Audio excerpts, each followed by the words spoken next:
Smitty, welcome back to Locked In. You are our second correctional officer who has made multiple appearances, and the crowd loved you. And you're on a mission today to give another great performance. I'm glad to be back. Honored. Yeah, how do you feel about the first one? How it came out? Everyone complimented it. A lot of people watched it. They would tag me on Facebook while they were watching it in the living room. They had it on their big TV. They couldn't wait till it came out. So it was good. I mean, I read some of the comments that was on there, but then I was like, I can't read any more comments. Yeah. Because a lot of people say there was a lot of good comments. There were some negative ones. But I'm that guy, be like, yo, let's meet somewhere then. Well, a lot of people don't realize it's a different time period when you were in there, Right. and it's so much different now. Yeah. Another thing, I would say probably the old heads that was locked up, they could understand where I was coming from. These new young bucks, they don't even know how to fight. So they only know how to shoot. So jail's not like jail how it used to be, Do you talk to any of the former inmates that Yep. you might have affected in a positive way? Yeah, actually, there's 3 of them that I talked to. One, Smokey, actually I wanted to bring him up. He actually trained Bernard Hopkins in Graterford Prison when Bernard Hopkins was coming up when he got locked up. Smokey actually lost his eye in prison by boxing. The guy who did that was the champion. Bernard Hopkins actually dethroned him at Graterford Prison. Graterford Prison was so they would bring in professional boxers to spar with the convicts. They actually had a very good boxing team. Smokey was one of the boxers. He was juvenile lifer. He got locked up in the 70s. I believe he was 15 years old. I was actually just talking to him about 3 weeks ago because I told him I was going to come on the show. And if I could mention him, he said no problem at all. He got out in 2018. He spent 40-some years in prison. That dude is still fit as can be, as he was when he was boxing. He's trying to do a positive influence out there in the streets. He's in his early 70s, I would say. And he's trying to make a difference out there. Smoky boxing, he calls it. Very good. He actually, when he got out, Bernard Hopkins hooked him up with Joe Hand's boxing gym. And he was working there for a little bit as a trainer. Another guy that did 15 to 30. I talked to him. He's doing good out there. He's got a good job. And another dude that I think did 11 years altogether. He's out, and he's doing good, being a dad. The other one, D, he's being a grandfather actually. So seems like the ones that did some little bit of time are actually doing good. I know they actually say you got to do, for the ones in the state prison system, they said you at least got to do at least 10 years to get it through your head so you don't reoffend. 10 years and below, there's an 80% return rate going back to prison. But some people find it easier to survive in prison than it is out in the world. Yeah, and the system should push correctional officers to, speak to each other and not have to hide it, because I know in the feds they don't want you interacting. I'd run into guards, and after I just got out, they would, they'd be weird about it, because they don't want to be associated with a felon or something like that. And you're in a different position because you had left the system. Right. But some people are, because of their job, they don't want to be seen associating with it. Well, I know with the state, I believe you can lose your job if you what they call it, be friends with them within the first 2 years they got released. To be honest, I would say it's hard to say. I'm cool with everybody. I'm going to be me. You know, I've ran into a lot of former convicts, inmates out there. Always say, what's up, you know. You're sitting with one now. Right. I mean, they made a mistake, you know. Now, the ones I wouldn't be talking to would be child molesters and all that crap. Like, the hell with them. I mean, they should be dead anyway, so, you know. But everybody else, you know, the three dudes that I talked to, you know, and one I actually have seen, we went out to lunch together. They all committed murder. Doesn't bother me, you know. How many people you know that actually committed a murder and never got caught? I'm sure there's a lot out there. Right. Or how many people you're at the store standing next to and they did a crime you don't even know. Well, it's like the serial killer that I was talking about in a previous episode in Long Island, the Giglio Beach serial killer who's living right under their noses. That was someone's neighbor for all these years. Right. It's always the people you least expect. Yeah. So, you know, I believe the juvenile lifer law that they passed, they're 14, 15, 16 years old. They committed a murder. They made one stupid mistake. I believe they do their 30, 40 years. They should be able, you know, to get out, you know, do some time. You learn, you grow, you mature, you know. Now, is your opinion on murderers different? Like, say it's a murder, they murdered someone that was in street life, was in the criminal world, was in gang life, and they killed someone versus a murderer that killed an innocent, like, say, a woman or a child or any type of innocent person? Yeah, the innocent people, they're just, you know, pieces of shit. I mean, you get caught up in that lifestyle and you know, you get... I mean, a lot of people say you join gangs because you're not getting the love and all that at home. You're looking for a father figure. You're looking for brotherhood. You're looking for sisterhood, and you join a gang. You know, I mean, that stuff happens, and you know you want to prove yourself, whatever your neighborhood, and you kill somebody, street beefs type thing. You know, that's one thing I think a lot of people, like the mafia. The only people they kill is people that's in that lifestyle. They don't go out and killing anybody else. They don't go out and do a drive-by and spray like what happened just in Philly this past weekend. 3 people killed, 10 people injured because they sprayed 50 rounds at a block party, you know? They go for their target, and it's just business with them. Yeah. You know? JBM was another one, the Junior Black Mafia, or the Black Mafia, you know? They went after their enemies. They didn't kill innocent people or anything like that, you know?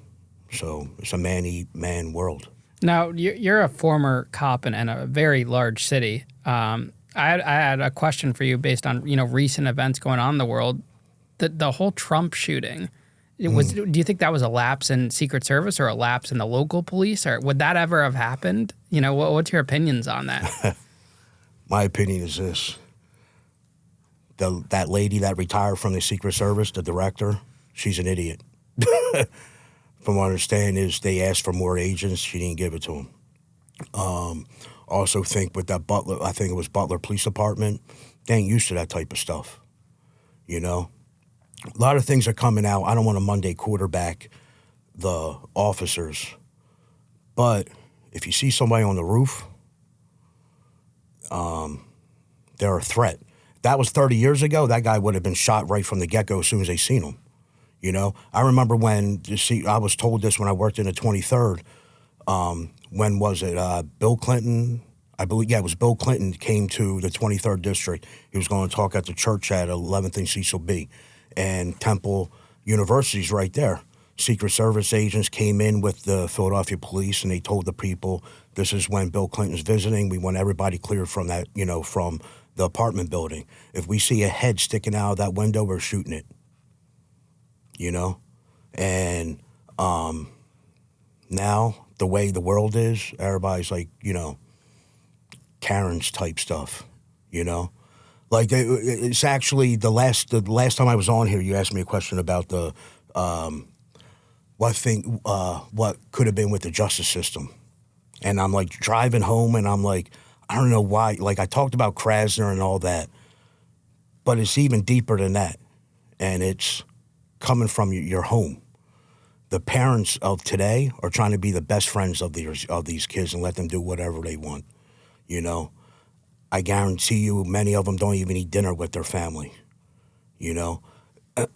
It all starts at the home, and it's always somebody else's fault. They never want to blame on, you know, their kid's fault. Listen, your kid's not angels, you know? They're going to do dumb stuff. They're going to mess up. Own to that. And that's the problem with today. These parents want to blame everybody else. Starts with I feel bad for those school teachers. I feel bad for everybody that has to work in the public sector, because today's society is like blame everybody else except yourself, you know? And I think going back to that, the Trump shooting, they messed up. And I mean, this is how sad it is. When that liberal, what was she, a congressman from New York? Oh, AOC? Yeah. When she is saying something that's very true. I mean, it was very partisan. Everyone was jointly, I was watching the clips, like no matter what your political opinion is, yeah, everyone joined together and had extremely valid points. Right. And when you see that with her being that downright at her, it's like, man, you need to resign. Like, you should have been fired, you know? I mean, I think the Secret Service agents and the police, their hands were cuffed behind their backs. They knew they're too afraid of going to prison if that dude didn't have a gun. But anyone on a roof at a rally, that's very suspect. But I think nowadays, how everything's going, cops, all the way down, all the way up to Secret Service agents, are second guessing themselves. Would you want to be a cop in today's world? No way. I would have been fired. Like I said that last time, I would have been fired during the riots. Because I'll be down, I'm going to have someone blow smoke in my face, throw piss on me, or do whatever. Like, I'm taking you down. You're not taught, you're taught to, you know, grab them, put them back in the wagon, you know? You take care of them. There's peaceful protests. Been through that. But all that riot stuff and blowing, especially during COVID and all that, you're blowing smoke in my face. Get the heck out of here. Are a lot of those old school cops gone? Are they no longer in the they're force? Philadelphia.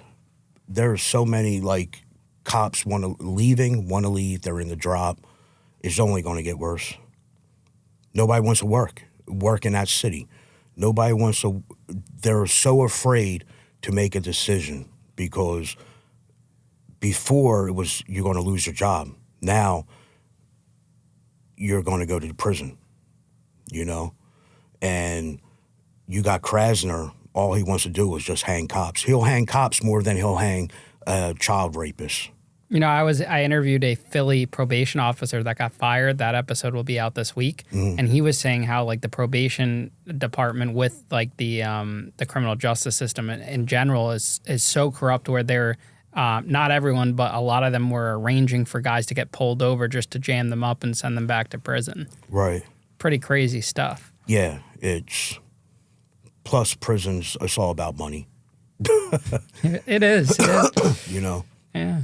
Even though there ain't that many inmates in State Road at CF and Pick and all that. Yeah. Just let them loose. Larry lets them go, but, you know, hopefully he gets voted out one of these days.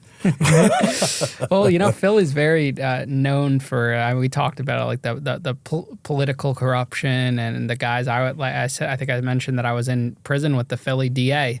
That guy that was in the federal building with me. Seth Williams? Yep, I was in prison with him. He was at the shoe. Yeah, he had just got sentenced and his bond revoked, and he was there. They had him there by himself. And he was just like walking in the little cage in the solitary in that FTC. He actually wasn't a bad DA. He seemed like a nice guy. Yeah, he wasn't a bad DA. He just got caught up. I would hate to be a DA in prison. I think that's worse than even a cop.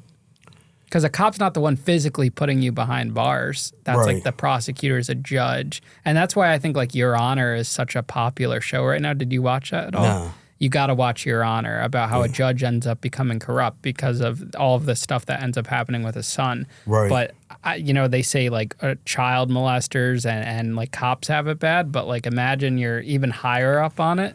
Yeah, there was a couple judges in Pennsylvania got locked away for, it was pay. They were putting kids away at certain juvenile places and they were getting paid for it. Wow. And they ended up doing Fed time. That was within the last, 15 years, actually. Did you see the viral clip of the probate court judge that got locked up? She, got a DUI and she was screaming at the cops, and she just got kicked off the bench, but she got arrested. It was, a really big viral clip. It's pretty crazy. Didn't see that. I want to say it was even in Pennsylvania, or maybe it was a southern state down south. But, yeah, that's been going around. I got to Google that now. Yeah, you're seeing more. I just think it's funny where you have these law officials that are so tough on crime, this and that, but they act like their shit doesn't stink too, and then they go out and you see a scandal or you see something like the Fannie Willis thing, how she was sleeping with the her prosecutor on it, and this has nothing to do with politics. It's just people are human beings is the point. Right. And people do make mistakes and it happens, so you shouldn't so less look at the people that have made mistakes publicly and are out there in a negative way. Because everyone does. And like you were saying about murders, even though it's not that grand scale of what these people did, people have skeletons in their closet. Yeah. It's a reality of life. Yeah. Everyone has skeletons. No one lives a Brady life. No. Yeah. I used to love that show. That brought back memories. The Brady Bunch? Yeah, the Brady Bunch. That was such a great show. And what was it, Leave It to Beaver? Was that the other one? Yeah, that was black and white. Yeah, I used to watch that. Did you? Yeah, Leave It to Beaver. I think didn't it make it to color eventually or no? Or was it all black and white? Brady Bunch was in color. Yeah, Brady Bunch was in color. Yeah. But they had what? The mom was sleeping with Greg anyway. Oh, really? Yeah. Oh, okay. Yeah, so. Yeah. Well, show business. Smitty, you got a interesting show for us today. I'm super excited. I knew it was going to be good when you texted me saying, I got some stuff. Let's and you showed up with a whole duffel bag worth of goodies. Yeah, so actually I made some homemade wax, Shanks, shivs, how convicts, inmates would make them. Just a simple toothbrush, right?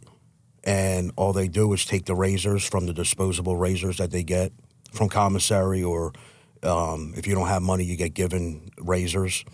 And all you do is just melt the bristles with some fire, and now you got something that will give you it's called a 150.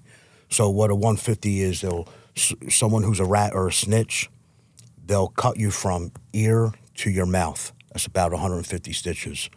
And you have that for the rest of your life.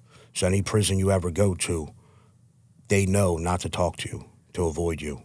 So this is one of the ones. I mean, you can you could have this right in your hand, facing the other way, whatever, and any CO, if he doesn't see it, you can just walk up to a dude and just slice him. Same thing with this. This one's, what I did was how they would do it, make a slit right down the handle right here, and they actually use this as glue from the razor that they break it off with, and it's hard as a rock.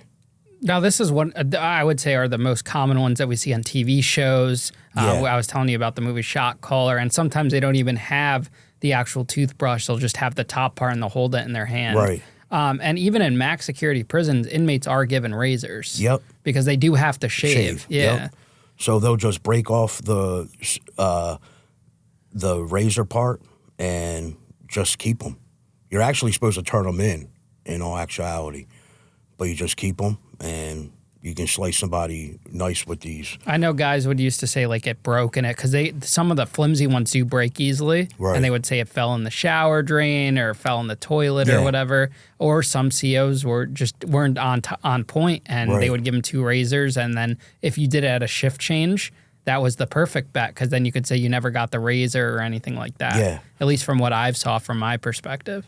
And then, so all the stuff that I made, and I made this at my house. I sharpened these just like a convict on concrete, just sharpening it, right? This one took about maybe 15 minutes to sharpen.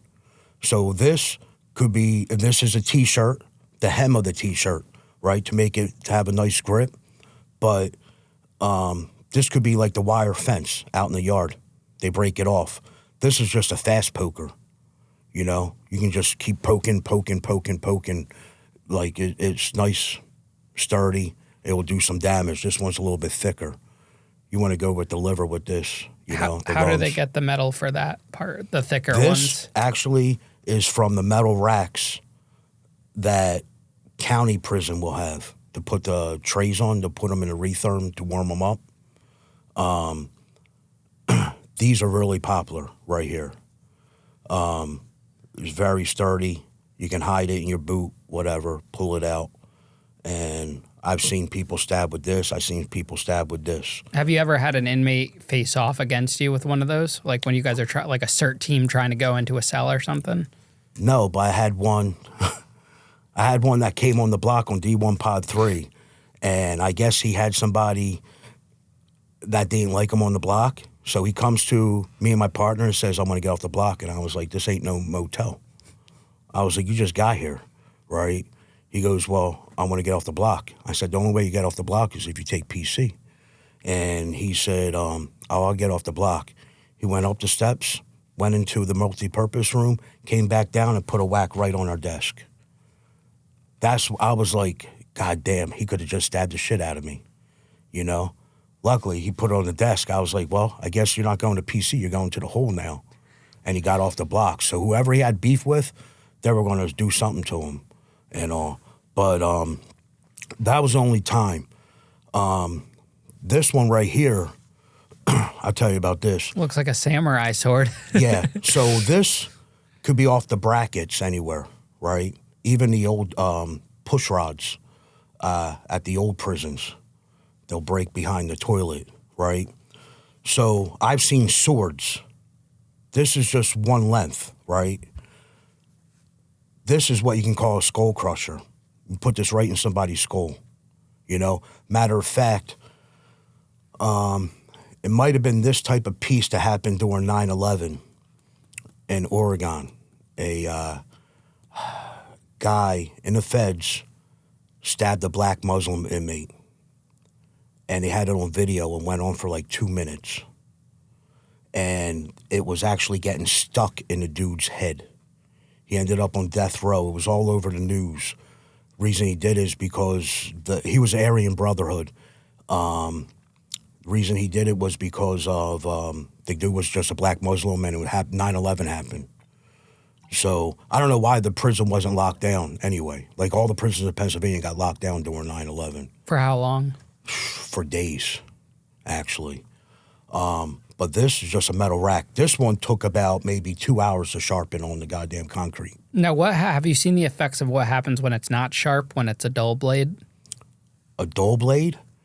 Nah, I've always seen... Guys are take it seriously. Yeah. But a funny story about this. So, I probably was a week in CFCF, and I'm working A building. And when you're in the academy, they tell you rule by rule with everything, right? So you get out of the academy, you're like, oh, I'm going to do this, because all they say is you can kiss your pension goodbye, you know, your job goodbye. So you want to be strictly by the rules. I learned real quick where you let things go sometimes, you know? And one of the rules is 2 men to a cell. And they actually talked about Muslims praying, right? And they say, you see some Muslims praying, you know, you get them out of the cell. Well, here I am, like freaking, you know, deputy from Mayberry, and walking by the lower tier, and at CFCF or in the county prisons, they always have one guy stand guard of the door, so no one goes in that door when the Muslim inmates are praying. There were 6 of them praying in the cell, so he's guarding the door, and I see him. I was like, "Yo, they got to get out." He said they're praying. I said, "Nah, rules are 2-person to a cell, like a strapper, right?" And he's like, "They're praying." So I went to unlock the door, and the dude grabbed my hand. And we just went to fighting, right? South Philly dude. Name was Philip Linder. And we went to fighting. So he ended up going to the hole. 6 months later, they bring him back to the block I was working, D1 Pod 3, for his home. So we both see each other, and he actually apologized. And I was like, you know, I said to him, I've grown since then. Because it wasn't really that deep. All they were doing was praying. They weren't scamming. They weren't doing nothing else. They were just praying. And about 2 weeks later, he actually had a sword when they did a shakedown. And the sword was probably about 2.5 feet long. Holy cow. And he sharpened it like a saber. Like he was going to chop somebody. I hope it wasn't for me. But he ended up going back to the hole. I don't know what ever happened to him. I know his uncle was actually on the block too. Bruce was his name. But, you know, I don't know. To be honest, I really don't know what ever happened to Phil Linder. But that was the first time I ever seen the goddamn sword in prison. They're not really that popular because it's very hard to hide. But they are definitely out there. Where are they hiding these types of items? What are the most common places? Down the drains. Tied to a rope, you know. These could be out buried in the yard in certain spots, you know. They had them anywhere, like shampoo bottles, false shampoo bottles, you know. We've heard from guys on the show that there would be like one guy that would be like the shank holder in the gang or the car or the crew that would just walk around sharpening all of them, holding all of them in case something popped off. Was that the case in your facilities? Nah, everyone, I think they either made it themselves or they're already bought. They go to the store, gives them, you know, commissary, whatever, you know, if you're by yourself, if you're not affiliated with anyone. But like the ones that are groups, they have them hidden all over the damn place, you know. False walls, actually, too. I've seen false walls, you know, with it hidden. Now, a guy with one of these in a fight versus a guy who doesn't have one of those, are they better off? As in, what do you mean? Like, is the person with the actual shank better off? Oh, absolutely. So it's easy to control and move and... Yeah. Back in the day, in Holmesburg, even the guards had shanks. Really? Oh, Holmesburg prison was the most craziest prison you'll ever hear about in your life. Like, they killed the warden and deputy warden in that prison. What year was this? It was JoJo, 1970-something. How'd they even get access to the warden to do that? He wrote a fake pass. And just JoJo killed both of them. He killed the deputy warden first. That's what CFCF is named after, Colonel Fromhold. And then the warden heard, and he killed him also. But I talked about him last time. He's also the one that held everyone hostage at Graterford with a shotgun. So, in Shotgun Alley at the kitchen over there. But they're easy to get around, but great. But Holmesburg prison, they actually did experiments. The government did experiments on the inmates. They gave them acid, PCP, the acne cream. University of Pennsylvania Hospital was sued, and Johnson & Johnson, because they did all the experiments on the inmates, and they lost their skin, got burned off. A lot of them, what they would do was the antifungal cream all that you see in the stores today, you can thank a Holmesburg inmate, because they're the ones who actually were the guinea pigs for it. There's actually a book called Acres of Skin, written by a Temple University professor. It's actually very good. He talks about it all. But even the Army trailers, the government was on it too, about the effects of acid on people. And they had different armbands. And all they would get paid was like a couple dollars on their commissary. So they went after the poor inmates. And that was in the 60s and 70s and all.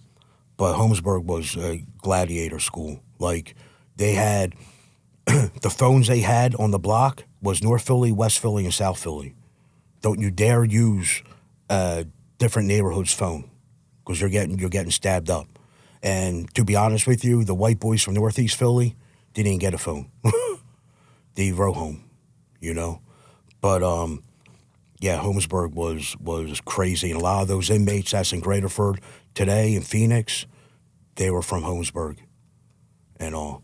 Now, do you think there's any way to prevent this from being made, or will it always happen no matter what? Oh, a toothbrush will always happen. A spork. You can make a whack out of a spork, you know, that spoon fork thing, the one end. Sharpen the plastic, you're going to poke somebody, you're going to, you know, do some damage. All you got to do is poke them in the neck. You know, you hit them or get them in the eye, lose an eye, you know. Even this is hard as a baseball bat, you know. And all this is his newspaper, and I soaked it. I rolled it up, I soaked it in water, and put salt on it. Why the salt? It hardens it. And just let it sit out. And who taught me this was a juvenile lifer back in 98, Norman Tate. He just got done serving 10 years. He killed somebody when he was 16. And he was finishing up. He got out. Well, he had to finish county time, and he got out. And I assume he's still out. Hopefully he's still out. But he was finishing up his time in 98, and he actually told me about this. He said he saw someone die from this. He's the one who told me how this is made. Never even knew it. And he said when he was upstate, he saw a guy poke the guy right in the right spot of the heart, and the dude died from heart with this. That thick, or was it smaller? This thick. You can do it with National Geographic, the magazines. Yeah. You can do it with that too. How many newspapers is that? This is about 2 Philadelphia Inquirers. And where did they get the string from? Oh, the string I used, but you can get string anywhere. You can get it from the sewing shop. You can get it. You can use the T-shirt, the hem, roll it up real tight, and all. Oh, like they sell sewing kits on commissary too in federal prison. Yeah, you know. I mean, if I can cut these off and it will still stay rolled. That's very ingenious. I've never seen anything like that before. Yeah. This will do some damage. Like, it will initially do something. Like, it's hitting my fist. So in correctional officer training school, are they teaching you how to, combat against these weapons? Or when you see this for the first time, you're like, oh shit, this is a different ball game? I mean, when you're in the academy, they show you all different kinds of whacks. You know, the grappling hooks. We seen a gun. Someone made a gun. You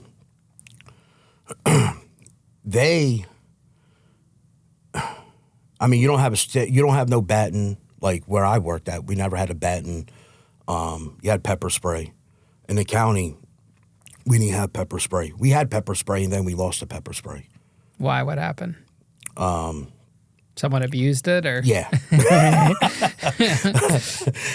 I'd rather not have the pepper spray. Yeah. I hate the pepper spray. I think at the feds, only like the lieutenant or supervisors. Yeah, supervisors can have it. So that's what ended up happening at CF, only the sergeants. And then you get some knucklehead sergeants wants to spray the cell with pepper spray, and it affects all of us, you know?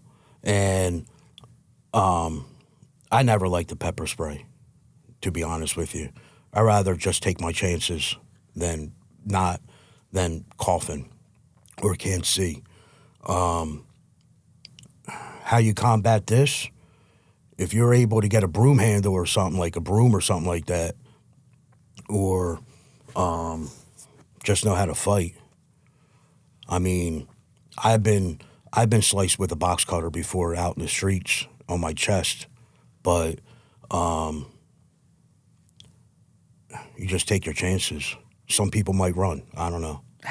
What do you think is more dangerous, one of these or like a box cutter or a real knife on the street, or are they equally as dangerous? I think these are more dangerous, to be honest with you. Because of the grip and the ability and... Yeah. Like, this is, like, all this, this has bad intentions, just to just poke, you know? A knife is to slice. This is going right in you, you know? I mean, you got ones that, if you work in a nice shop, and they have plastic or whatever, you've even seen or heard them break it off. Now they're stuck in the person, you know?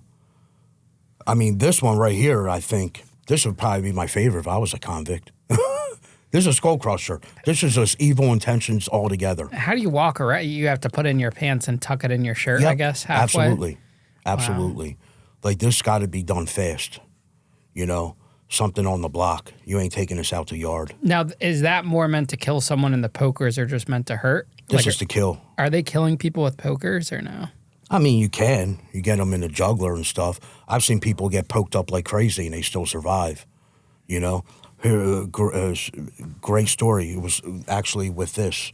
So I come on shift on 3 to 11, and it was on a Friday. Jumar was just... getting over. Well, it starts at 1 o'clock, but they had a problem at Jumar. Little fight broke out. People got stabbed and everything. So I had to go back to where the medical part of the building was, and there's my man, DeWitt Drayton. DeWitt Drayton right now is in the feds right now, right? Now, the history of this guy is he was 18 years old. He had 4 counts of attempted murder on police, and he also killed other people. 3 other people, I believe, accused of him and his group, his crew, right? And they're all young bucks. They're all 18, 19, 20. I think, who was it? McGriff's uncle was the oldest one. He might have been 27, 28. So there was about 6 of them. They're all from West Philly, and they were a drug gang. They just ran. 18-year-old drug boss. That's what DeWitt Drayton was, right? So every day you get a sheet of who's in a hole, who transferred to where, if you transferred upstate, or if you got to move to another block, like a movement sheet, right? Every day your block got one. So you see this one name. I was there for already a year and a half, and this one name was always in a hole. He was in a hole for 18 months, DeWitt Drayton. A13, which is the super max security of CFCF, or A14, which is, you know, for the fighters and all that, drug offenses, like, you know, if you had drugs on you, whatever, 7 to 14-day guys, 30-day guys, right? DeWitt Drayton was 18 months in the hole he spent, right? And I'm like, who the hell is this dude? So he finally got out of the hole. And where does he go? He goes to D1 Pod 3. And I'm thinking this guy must, like, I never seen what he looked like, whatever. He comes up, and this dude is probably about maybe 5'7", 120 pounds. And I'm like, you're DeWitt Drayton? And he's like, yeah. I was like, I read about you every day on that damn movement sheet on A1 Pod 3, A1 Pod 4. So what he would do is, he had so much money, he was paying someone to bring in drugs. And he would drugs. He would smoke pot, smoke weed in the cells. Or he'll sell it through other people, like the person passing the trays off. And he was making money. And he got caught every single time. So he comes to D1 Pod 3, and I explained the rules to him. I said, listen, I don't accept no cell robbers, nothing like that. If you want to fight with somebody, you go in a cell, and that's the end of it, you know? And he was all cool with it, right? So I'm actually, like, I'm on my toes now because I got this guy who just did 18 months in a hole straight. And he's a drug boss, right? And he's 18 years old. So Jumar comes, and I go back there, like, fast forward to Jumar, and he has poke marks in his leg. And I look at him. I was like, you did that yourself, didn't you? Because he stabbed somebody, and he just started laughing.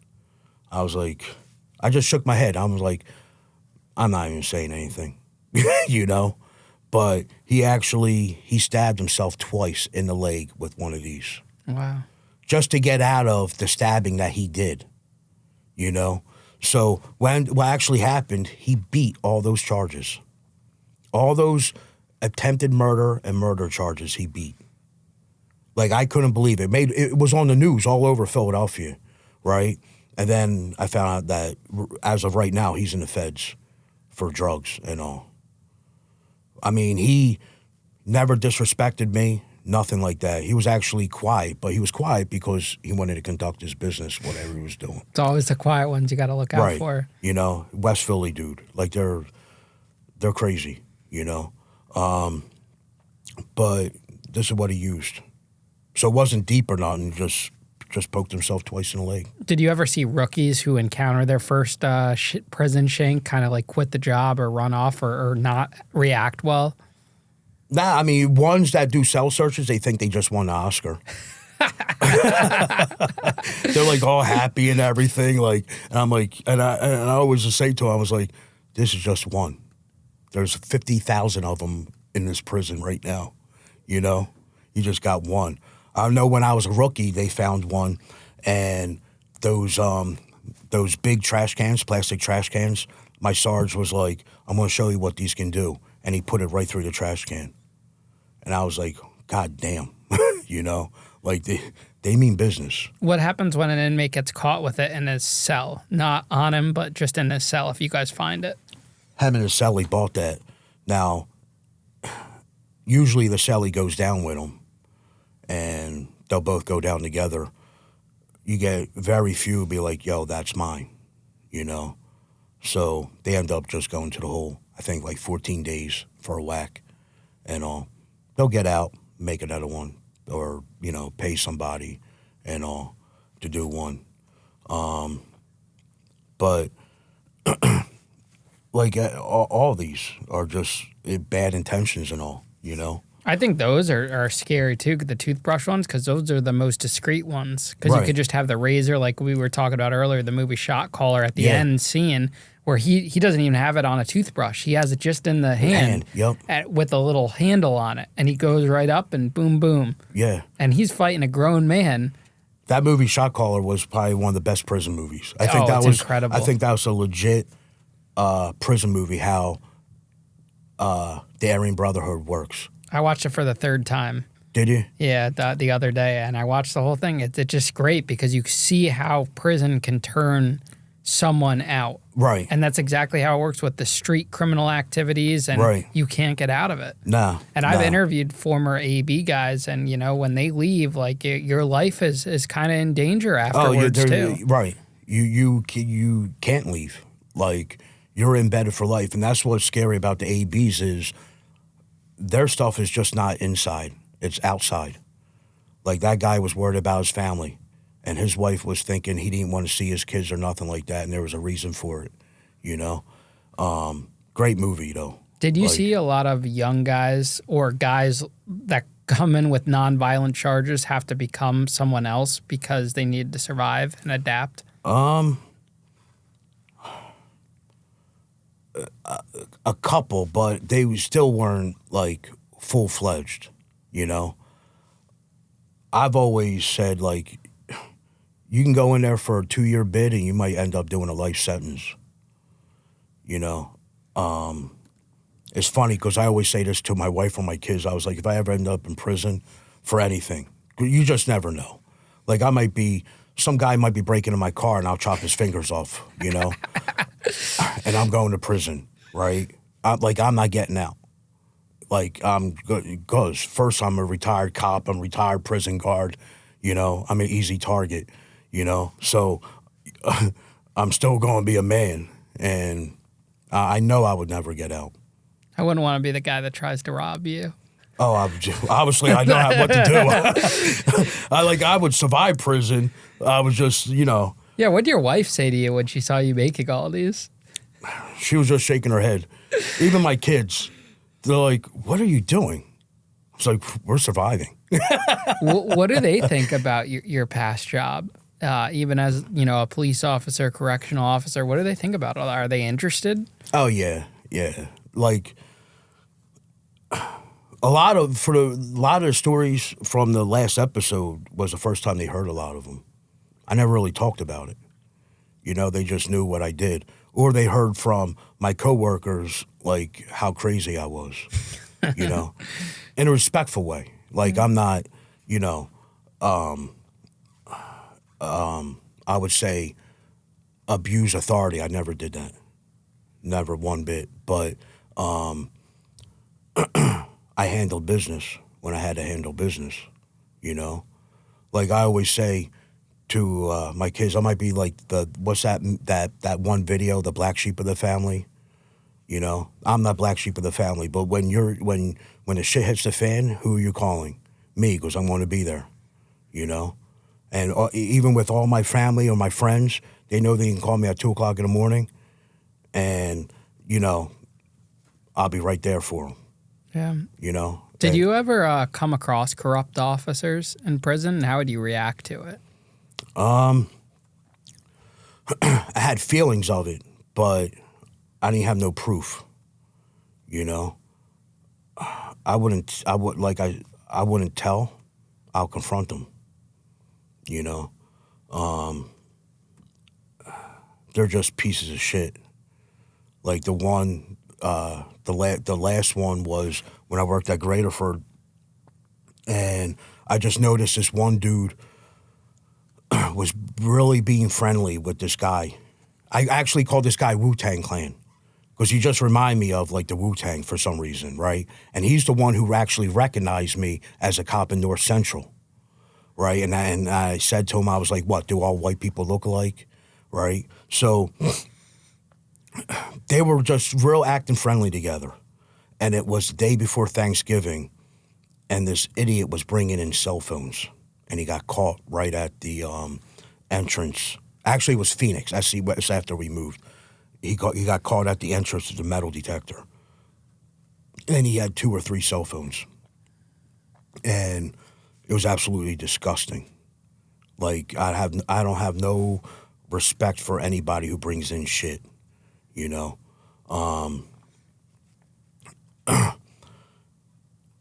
I would definitely, if I ever seen it, like me and that dude would be in a locker room, you know.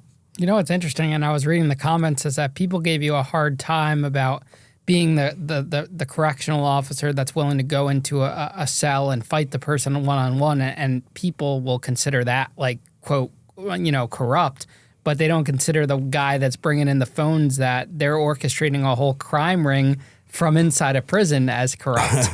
Well, those ones, for real, those ones that made those comments, I didn't even read those comments, because then I would have been like, yo, let's meet somewhere. Like, if they would have been in California, I'd be like, let's meet halfway in the United States somewhere, you know? But those ones, they never did no hard time. Because the old heads, all the old school guards, you went in that cell with those dudes. And that's why my block was ran tight. Always was. And that's why I had respect from the inmates, and I never had any problems. You know? I mean, of course you're going to have here and there, right? But you're not going to have any problems. Like, what was it?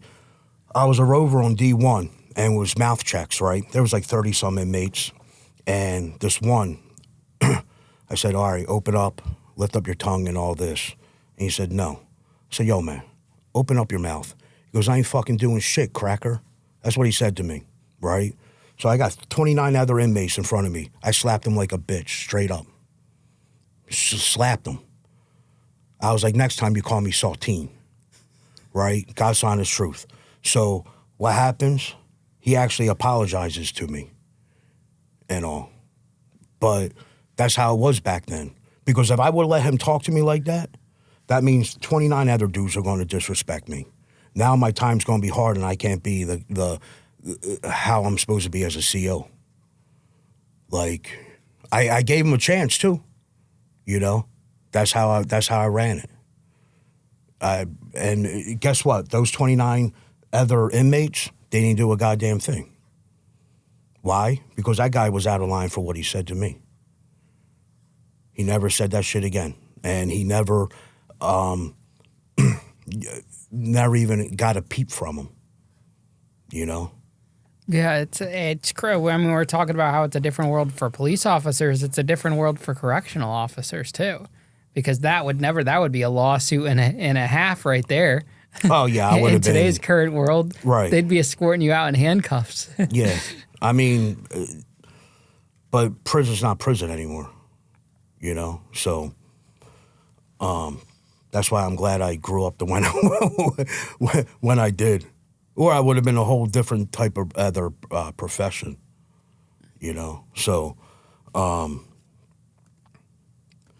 life is life, you know. I know, like, the one time we had ODB come to our jail. What's that, ODB? Old Dirty Bastard. Who's that? From Wu-Tang Clan? No. I know Wu-Tang Clan. I just don't ODB, know. Old Dirty Bastard. He served time there? Yeah, so what happened was he was wanted from New York on probation. Parole. He broke his parole or something. So he was actually in the McDonald's in West Philly in 2000, and a cop was getting McDonald's, and she recognized him. So she ended up cuffing him, right? So they're bringing him to the PC on D1 Pod 4.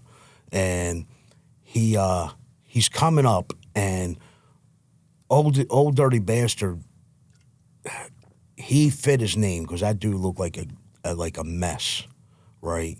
And he's coming up, so I start singing to him his song. Do I like, Baby, I Like It Raw? That type, right? And he just looks at me and shakes his head. And then the next day he gets extradited to New York. They wanted him right away.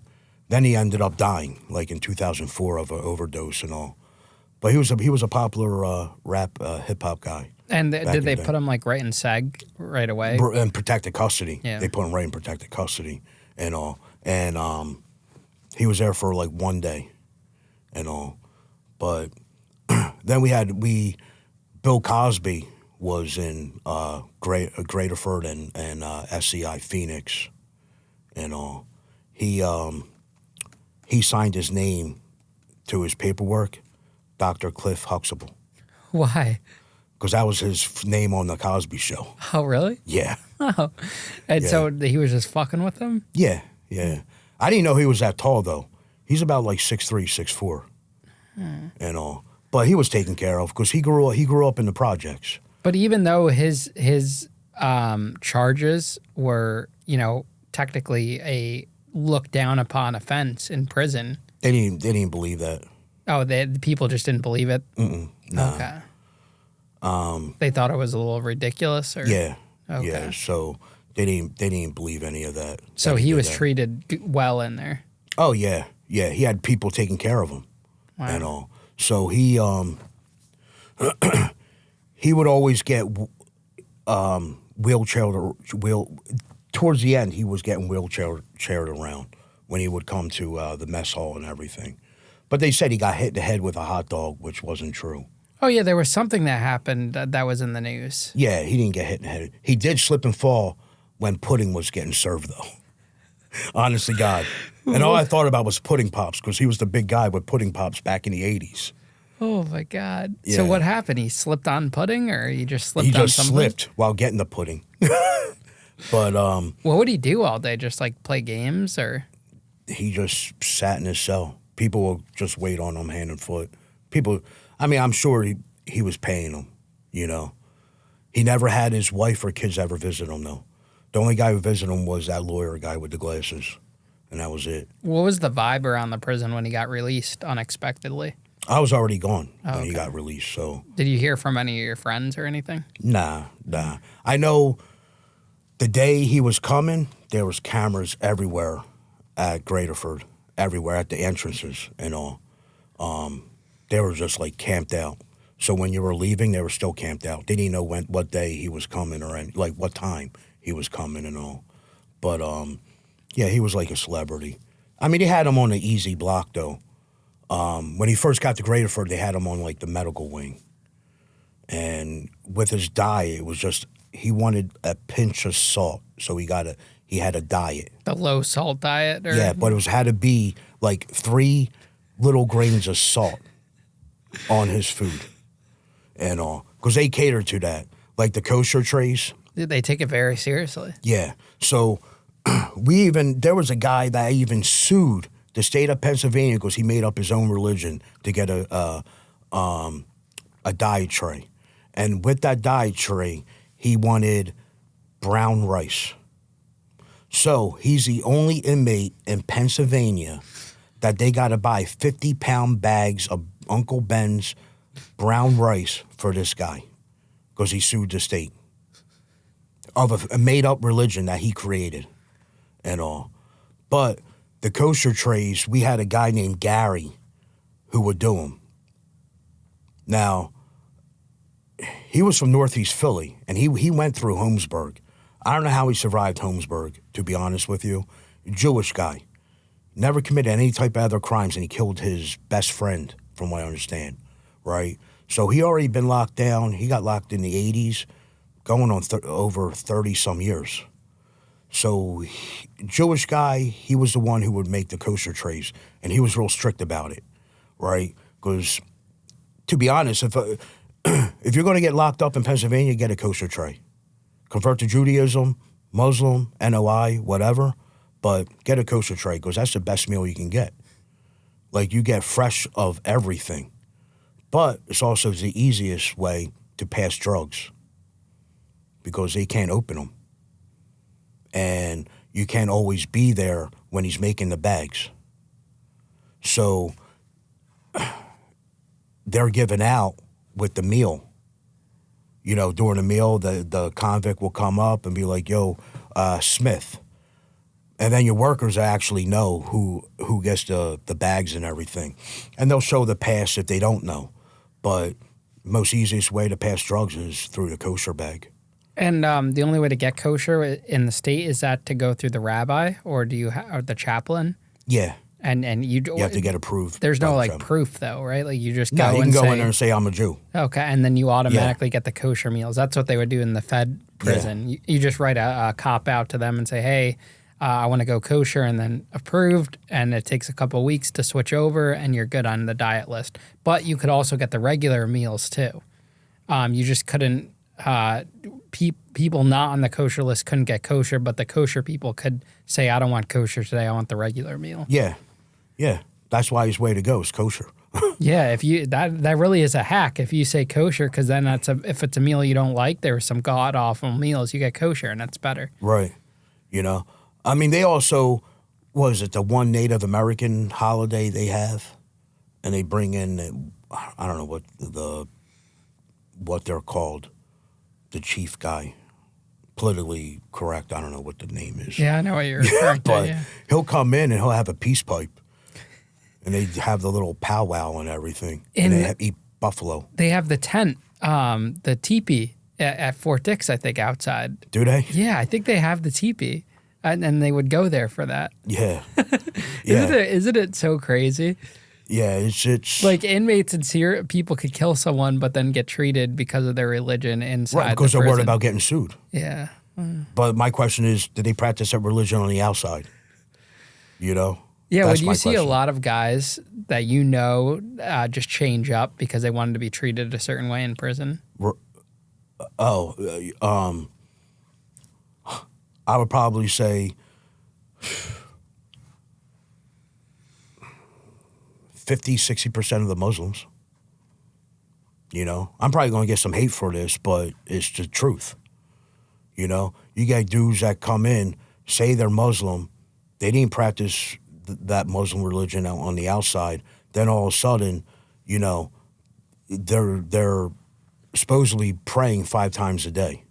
You know, the best part is when Ramadan starts, right? Because everyone used to joke about it. Even the Muslim inmates in the kitchen. You'll start off. We had 3,600 inmates, convicts in Graterford. 1,500 of them Muslim. First day of Ramadan. 1,500 Sahara bags, meals, whatever. By the end of Ramadan, they're only making 400 or 500. Everyone else drops off. What happened? You know, most holiest holiday in the Muslim religion, and you can't even go a month for it, you know?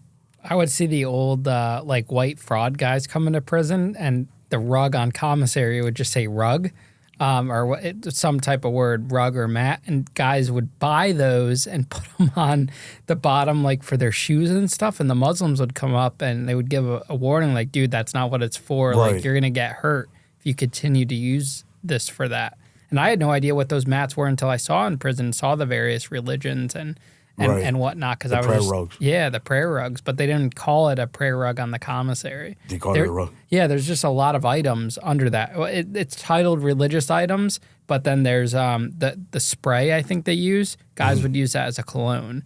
There's some type of spray that was on the religious items. There's different items that people would multi-purpose. Right. But if you met someone that's very seriously into their religion, they will come up to you about that.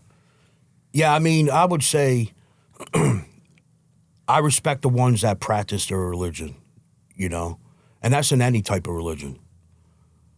But don't be a fraud about it also. Now, is like the chapel considered a safe zone, or did you ever see violence in the chapel? Violence, like, what was it? DeWitt stabbed that dude during Jumar.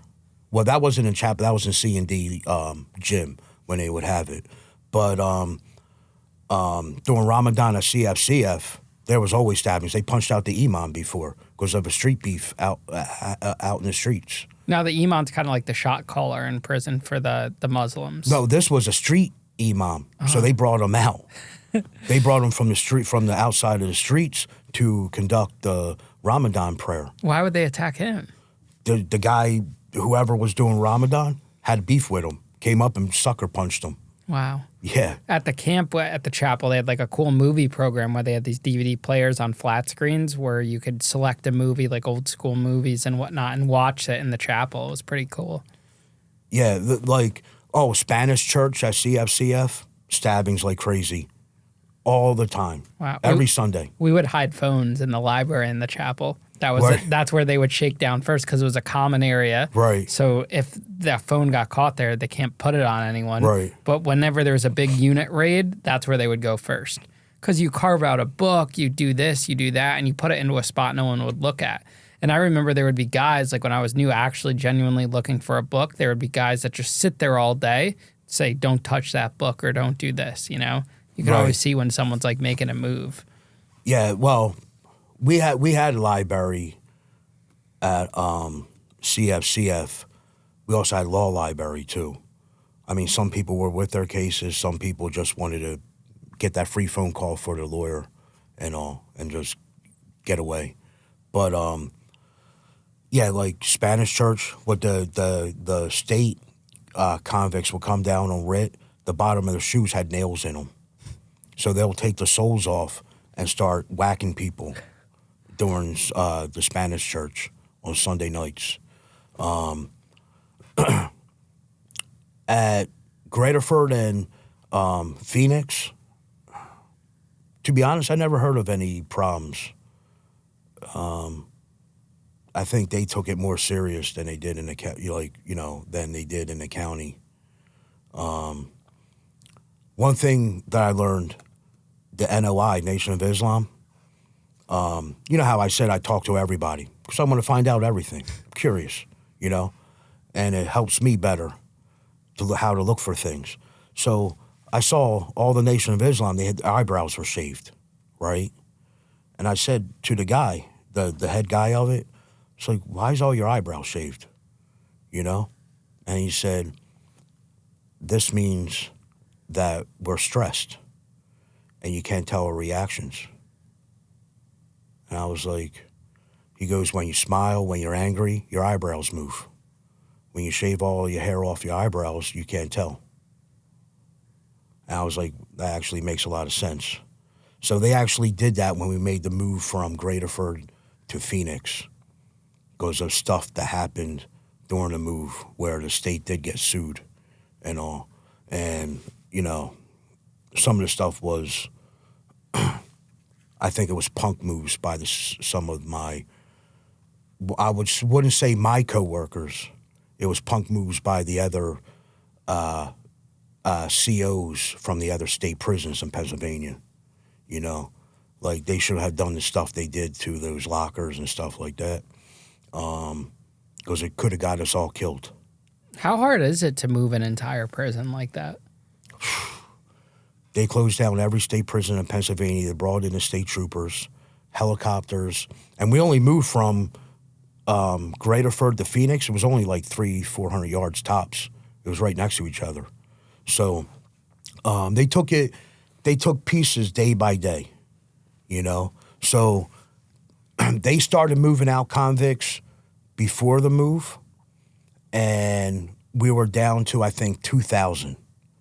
And that's when the dude tried to escape, like a week before that, that's when they were like, all right, let's move now.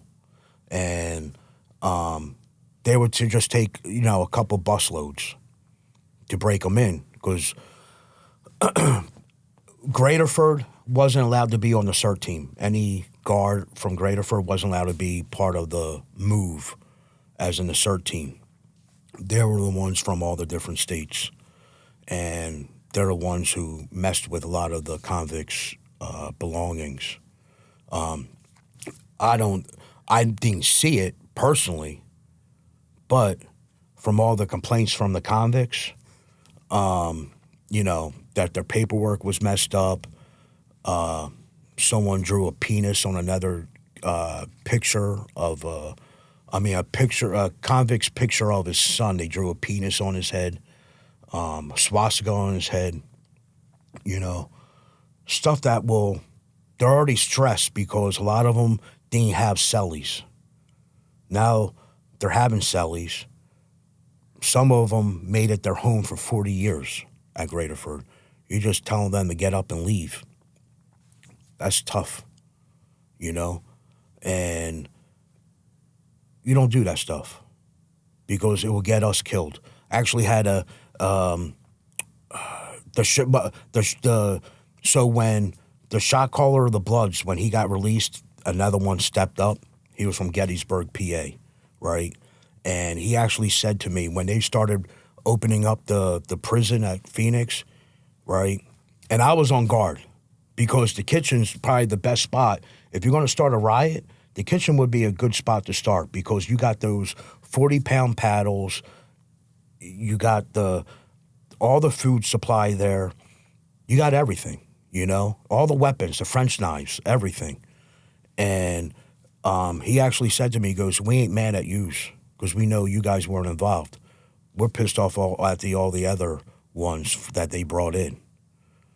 And I don't know why they would even do that because they were getting paid a good amount of pay for staying at a nice hotel, working 12 hours, and getting paid for, you know, all that. And they were there for a month. And they were straight up, they were strappers on top of that too. Mm-hmm. Like, you know, it just, in their all black gear and stuff like that, like they look like Ninja Turtles. Yeah, you know, it's interesting that when you move to a new prison, if it's a brand new prison, everyone's on the same playing field because the guards don't know the hiding spots. Right. The inmates have no idea. Almost gives the guards, I would say, a little bit of an upper hand because it's an all new terrain, new environment. Yeah. And how they made Phoenix, there's gripes still to this day. So Graterford was one big family, you know, between the COs, even the convicts with the other convicts. You saw everybody. But how they made Phoenix was the east and west side, you know? So they separated. And it was more divide and conquer, in my opinion. Because now people co-workers that you always saw every day, you don't even see them anymore, you know? They're on the east side. They even had east side kitchen and they have a west side kitchen. So, I mean, staff dining room. I'm talking about east dining room and west dining room. We had for that the at staff. Fortix in New Jersey. Yeah, so you don't see anybody, you know, normally that you would chill with. And no one likes SCI Phoenix. Especially the people who are running it are complete morons. Do you ever like wake up and be like, my life's pretty boring now? Not that it's actually boring, but like compared to what you used to do to go to that intensity every day to now? You're like it's the risk factor, the adrenaline factor's gone. You know. Yeah, I mean, I'm still. If I ever saw a crime happening, I'm stepping up. That's who I am, you know. I've always, like I always said to, like my wife and friends, I'd rather die of honor than die of a heart attack. I'd rather die helping somebody than just die of a heart attack, you know. I like that kind of stuff, you know. What was I? This happened, hold on, I would say about 2018. My oldest daughter's prom was going on. I had a day off, right? I took off. So I'm sitting at my kitchen window, and my daughter and my wife, they're at the hair place, whatever, getting done up and all that. So I see some dude walking down my street. He ain't riding, he had a bike with him. He ain't riding down the street, he's walking down the street. And I see him peeping at my neighbor's stuff across the street and all. I was like, this dude ain't up to no good, right? So I step outside, and I'm watching him. He goes down farther. Next thing you know, I see him cut up a walkway of their twin homes. So he cuts up the walkway. I was like, oh, this motherfucker is going to break in the house, right? So I get in the car. I call the cops saying, you know, I'm a retired Philly police officer, right? And, you know, corrections officer now. I was like, you know, I'm in this type of car. I gave the description of the guy. Well, the cop got him right down on the corner, right, of our street. The dude had all this stolen stuff, and it was from a prior, the stolen stuff he had was a prior burglary that happened at a store, right? And it was like socks, and they found hypodermic needles in his stuff and everything. Brand new socks, brand new shirts, T-shirts, and all that. So he had a warrant out for Ben Salem. They take him in and all. 2 days later, my wife is coming home with my kids, right? And they left the bike there on the corner. My wife is coming home with my kids, and this piece of shit approaches my wife, right, at her house and says, did your husband take my bike? Right? So my wife calls me at Graterford, right? And I only told her, like, you know, you can't get calls. You got to go through the main office, and it gets, you know, sent to you wherever you're at and all. And she tells me, I was like, I'll be right home, right? I told my sergeant, I was like, yo, I got to leave. This is what happened, and, you know, I'm probably going to take a couple days off. So this is what I did, right? Because what happens is when you fill out the 7548, all your info is on there. So he got the copy of the arrest report, and there was my address. So my kids are at school. My wife went to work. I left my door open, and I had my gun sitting at the kitchen table, hoping this dude will come to my house. Because the balls of him approaching my wife, you know, like that was scary for her. So he never came back. But that's the stuff that I get into. But it's funny because it's not like I get into it. I don't look for it, you know. It just happens. Well, I mean, that's good community, you know, neighbor, because a lot of people just turn a blind eye when they see something else happening. Yeah, I'll never turn up. I think that's like a punk move. Like those people that saw the shooter up on the roof. I don't know why they didn't yell out fire or anything, you know. They could have went a far distance not to be in the range of fire to do something.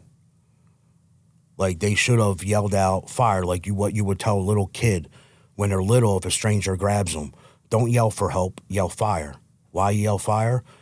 Because you yell for help, everybody's just going to look. You yell for fire, nobody wants their house burned down. Didn't some people like stand buyers or in that area report to the police that they saw a guy on the roof? That's what I heard. Yeah, but they didn't do anything or act on it right away. Nah. It's a crazy scenario that happened with this technology in this day and age throughout everything. To be honest, I don't know how it even happened. it's crazy. Yeah, I just don't understand how somebody can go on the roof and take aim at, a president to be a former president, whatever. And they're saying he was able to have a drone up in the area for the I just 2 read hours that. before. Yeah, I just read that today. That's crazy. Yeah, I don't understand it, and that's. It's easier to do an attempt on a president than to try to smuggle in something into a prison. Yeah. It's or anything like that, because they shoot down the drones, or when they're seeing drones and stuff like that, and Right. it's crazy. I'll say this though, she had no choice but to resign. I'm surprised she didn't resign sooner. She should have resigned that day. Yeah. But Trump becomes president, he would have fired the hell out of her. Yeah, it was. It's crazy, man. But Smitty, thank you so much, man, for coming back for part 2. It's always great chatting with you. One question. Everyone wanted me to ask you this question. Yeah, what do you got? Do you put ketchup on your eggs? On my eggs? Yeah. Yeah, of course. Oh, Why? my God. Well, why can't? Is that a Philly thing?